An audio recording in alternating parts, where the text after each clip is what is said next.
John 3 verse number 5. Waphendula uYesu wathi, ndithi kuwe inene ukuba umuntu akathanga azalwe ngamandla nangumoya kaThixo akanakulawula uThixo.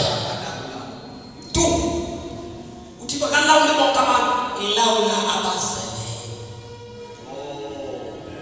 Nikothi ukuthi ndingathini uYesu ngamnoni ukuthi uyayiphosa lento. Ufundisa uzalwa ngokutsha.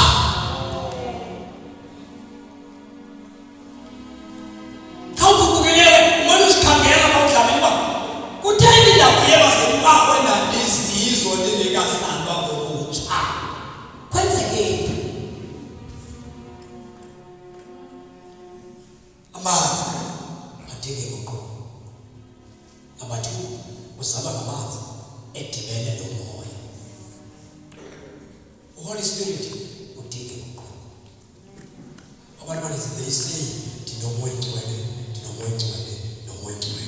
What ikhaya isimilo.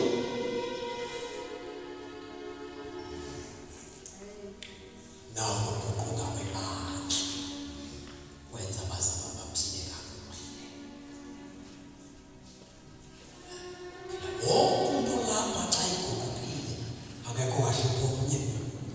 Sonke siyazisola njengoba manje sifuna ukulungisa impilo yethu, sibuphile kakhulu ubomi bethu, sazibona basonile. uYesu usemnyama bazalwane, senizamkhala icilo uyabuya enyana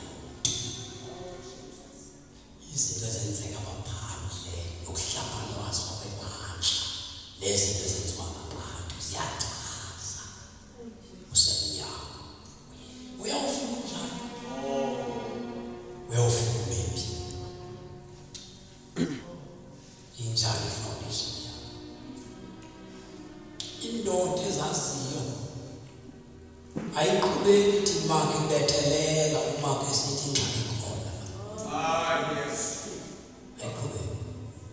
Ithi ma noba ndingabuya iboleka uqale phansi foundation. Uma kuyayixelela uba leli elilaste ayithengi material yokubethelela iroof. Ixele intoba le izawunika ingxaki. Indoda ehlakanileyo iyazibona uba ndakhela kwisisebe seRoma. Ithi inkosi ndiqale phansi ndifune ifoundation entle. Andiwaqhubele nokubizwa njengoMshumayeli ongazufika ezweni ndihlutshwa ifoundation.